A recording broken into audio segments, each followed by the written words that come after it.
स्वागत है आज के इस एक्सप्लेनर में।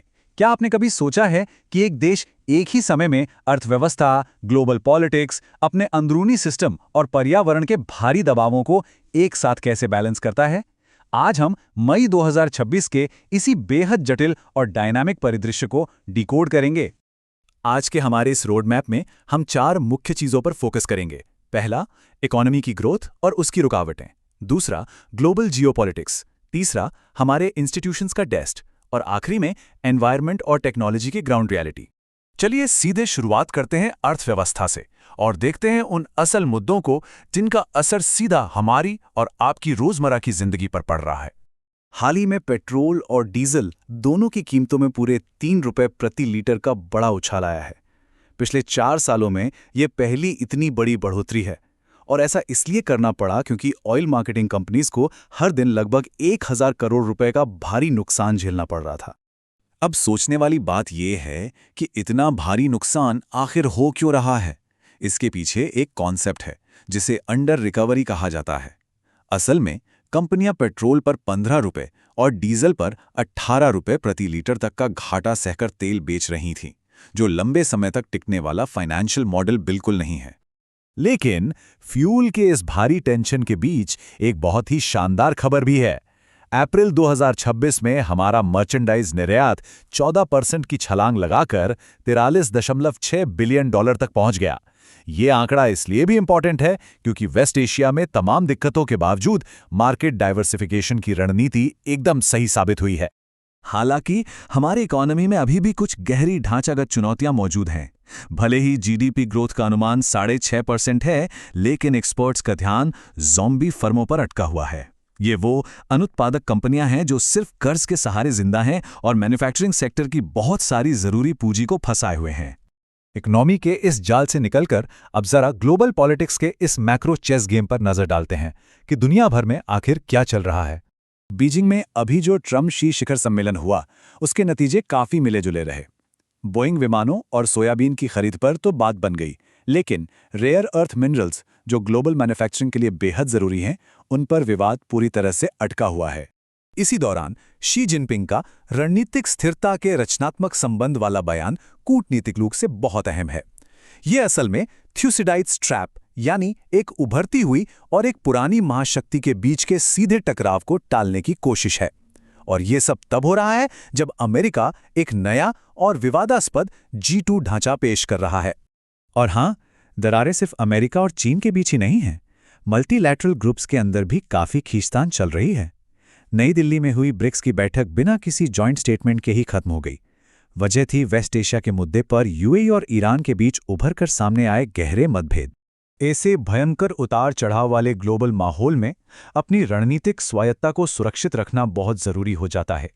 इसीलिए एक तरफ यूएई के साथ 30 मिलियन बैरल के रणनीतिक पेट्रोलियम रिजर्व पर समझौता किया गया है, तो वहीं दूसरी तरफ घर में 15,000 करोड़ रुपए का 5वीं पीढ़ी का AMCS स्टेल्थ फाइटर प्रोजेक्ट शुरू किया गया है। ये एक परफेक्ट बैलेंसिंग एक्ट है। अब दुनिया भर की बातों से वापस देश के अंदर आते हैं, जहां इस वक्त हमारे सिस्टम और संस्थाओं की अखंडता का एक बहुत बड़ा और हाई प्रोफाइल टेस्ट चल रहा है।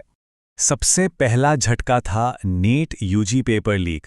सीबीआई की इन्वेस्टिगेशन, मास्टरमाइंड की गिरफ्तारी और फिर एग्जाम का कैंसिल होना, इसने लाखों छात्रों के भविष्य को संकट में डाल दिया। इसके चलते नेशनल टेस्टिंग एजेंसी को मजबूरन 21 जून को एक फास्ट ट्रैक री एग्जाम करवाना पड़ रहा है। इस पूरी घटना से एक बात बिल्कुल साफ हो गई है, फिजिकल OMR शीट्स का सिस्टम अब सेफ नहीं है। इसी कमी को दूर करने के लिए 2027 तक इस पूरे एग्जाम सिस्टम को पूरी तरह से डिजिटल कंप्यूटर बेस्ड टेस्ट यानी CBT में बदलने का एक बहुत बड़ा फैसला लिया गया है। इसी के साथ साथ हमारे चुनाव प्रणाली में भी कुछ बड़ी कमियां सामने आईं। वोटर लिस्ट के रिवीजन के दौरान 10.2% की भारी कटौती देखने को मिली और सॉफ्टवेयर की गलतियों ने वैलिड वोटर्स के नाम तक उड़ा दिए। हालात ऐसे बने कि सुप्रीम कोर्ट को खुद प्रशासनिक सटीकता की निगरानी के लिए आगे आना पड़ा। और अगर प्रशासन की बात करें तो वहां भी कई चुनौतियां हैं। एक तरफ दिल्ली में 2027 डिजिटल जनगणना का काम शुरू हो चुका है, तो दूसरी तरफ विशाखापत्तनम में बनाए गए नए 18वें रेलवे जोन हेडक्वार्टर में अप्रूव्ड 526 पदों के मुकाबले सिर्फ 183 लोग काम कर रहे हैं। कर्मचारियों का ये भारी संकट एक बड़ा एडमिनिस्ट्रेटिव बॉटलनेक बना हुआ है। इन सब के बीच न्यायपालिका पुराने ऐतिहासिक विवादों में भी अहम भूमिका निभा रही है। हाल ही में मध्य प्रदेश हाईकोर्ट ने एएसआई के वैज्ञानिक सर्वेक्षणों और कार्बन डेटिंग को आधार मानते हुए 11वीं सदी के भोजशाला स्मारक पर एक अहम फैसला सुनाया है और 2003 के पिछले आदेश को रद्द कर दिया है। आखिर में चलिए इन सभी बातों को जमीन पर उतारते हैं और देखते हैं कि पर्यावरण, जलवायु और इन समस्याओं को कम करने वाली तकनीक के मोर्चे पर क्या कुछ चल रहा है। कड़े नियमों के बावजूद ग्राउंड रियलिटी काफी डराने वाली है। मई के मध्य के आंकड़े बताते हैं कि पिछले साल के मुकाबले पंजाब में पराली जलाने की घटनाओं में 38% और हरियाणा में लगभग 119% की भारी वृद्धि हुई है, जिसका हवा की क्वालिटी पर सीधा और बहुत बुरा असर पड़ रहा है। हवा के इस संकट को देखते हुए अब सख्त नीतियां लागू की जा रही हैं। वायु गुणवत्ता प्रबंधन आयोग ने एक फेज्ड प्लान तैयार किया है, जिसके तहत 2029 तक पूरे राष्ट्रीय राजधानी क्षेत्र से पारंपरिक ऑटो रिक्शा को पूरी तरह बैन कर दिया जाएगा और उनकी जगह सिर्फ इलेक्ट्रिक 3 व्हीलर्स ही चलेंगे। मौसम की बात करें तो अल नीनो के प्रभाव के चलते मानसून के 26 मई को जल्दी आने की भविष्यवाणी की गई है और बारिश भी सामान्य से कम रहने की आशंका है। लेकिन इन सब चिंताओं के बीच एक अच्छी खबर ये है कि काजीरंगा में ब्रह्मपुत्र की बायोडायवर्सिटी ट्रैक करने के लिए भारत का पहला सैटेलाइट टैग किया गया गंगा का कछुआ छोड़ा गया है, जो कंजर्वेशन के दिशा में एक बेहतरीन कदम है। और सस्टेनेबल ट्रांसपोर्ट की तरफ एक बड़ा कदम बढ़ाते हुए दिल्ली मेट्रो ने अपनी पहली hydrogen powered fuel cell electric बसें शुरू कर दी हैं। नेशनल ग्रीन हाइड्रोजन मिशन के लिए ये एक बहुत बड़ा मील का पत्थर है और दिखाता है कि भविष्य का रास्ता तकनीक से ही होकर गुजरेगा। तो इस एक्सप्लेनर के अंत में सबसे बड़ा सवाल यही है, क्या 6.5% की आर्थिक वृद्धि और ग्लोबल कूटनीति की ये बड़ी महत्वाकांक्षाएं हमारे संस्थानों और पर्यावरण की परीक्षा लेने वाली इन भारी चुनौतियों को पार कर पाएंगी? क्या नीतियां और नई तकनीकें सच में इस जटिल बैलेंसिंग एक्ट को साध पाएंगी? ये एक ऐसा सवाल है जो हमें आने वाले समय के लिए सोचने पर मजबूर करता है।